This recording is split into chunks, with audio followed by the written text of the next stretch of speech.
अस्सलामु अलैकुम नाजरीन, संतराशों के देश की मौसर आवाज नवाए टेक्सला न्यूज के साथ मैं हूं किरण नाज।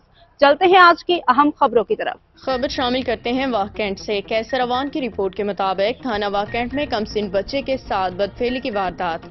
थाना वाह कैंट ने वालिद की मदय्यत में जेर दिफा 376(3) के तहत मुकदमा दर्ज कर लिया।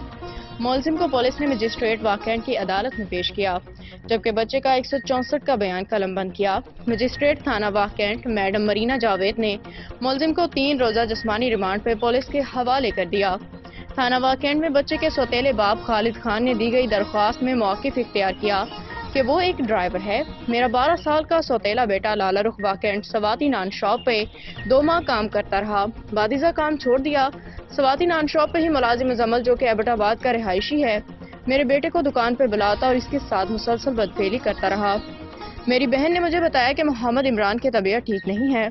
इससे जब दरियाफ्त किया तो इसने बताया कि सवाती नान शॉप पे मुजम्मल नामी नौजवान इसके साथ बदफेली करता रहा और किसी को बताने की सूरत में जान से मार देने की धमकियां भी देता रहा।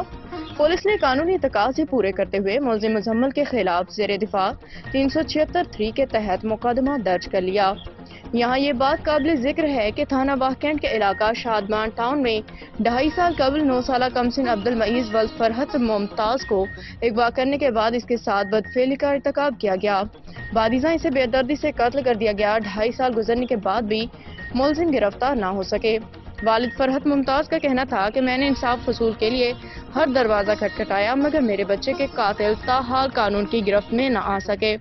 जबकि दीगर बदफेली के केसेस में मुलजिमान फौरी गिरफ्तार हो जाते हैं, जो कि पुलिस की कारकर्दगी पे सवालिया निशान बनता जा रहा है। अब्दुल मईज का मुकदमा थाना वाह कैंट में 19 जुलाई 2022 को दर्ज किया गया था।